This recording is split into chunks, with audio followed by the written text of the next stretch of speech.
In 1887, Eliza Hewitt published the song "A Blessing in Prayer" with composer William J Kirkpatrick.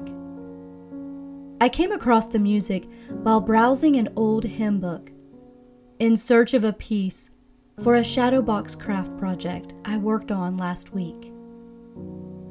After seeing the publication date on the music, I was interested in learning more of the backstory and finding some details on the author.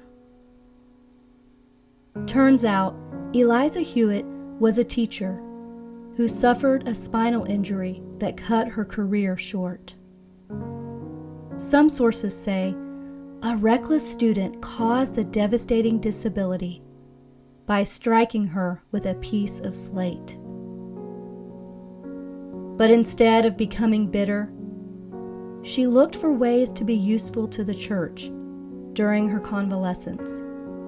While she recovered, Eliza studied English literature and began writing poems. In time, many of her words became well-known hymns, and though she experienced painful reoccurrences for the rest of her life, her overall health did eventually improve. In my research, this phrase from a Christianity.com article caught my eye. We remember Eliza Hewitt today because of those hymns. Had she never been bedridden, she might not have written them.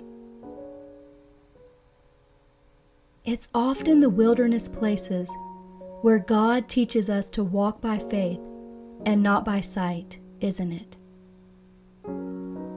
To me, the underlying theme of a song titled "A Blessing in Prayer" demonstrates a strong depth of reality and reflects an enduring experience with God, especially knowing some of the hardship and heartache involved.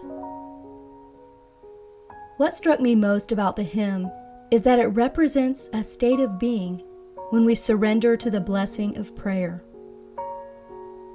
Not a promise of the answers we might hope to find, or a key to unlock the next chapter of life, but an invitation to simply be in the presence of God. Be at rest. Be at peace. Be encouraged, loved, comforted, and inspired.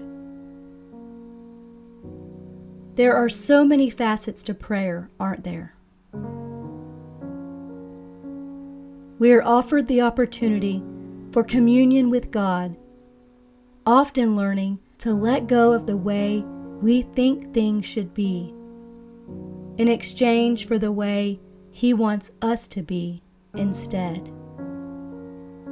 In the molding, forming, and shaping, prayer is repentance and cleansing, praise and gratitude, rest and request, importunity and faith into the unknown. It is hard and beautiful. I once heard my brother say that sometimes we have to pray so we can pray. There are hurdles to cross and barriers to break down. But like the woman with the issue of blood, if we continue to press through our own crowd of doubt, struggle, and insecurity, we will finally feel the healing virtue flow. And like Jacob, our father in the faith, we may wrestle until the break of day, perhaps even come away with a limp. But in the end, we will know there is a blessing in prayer.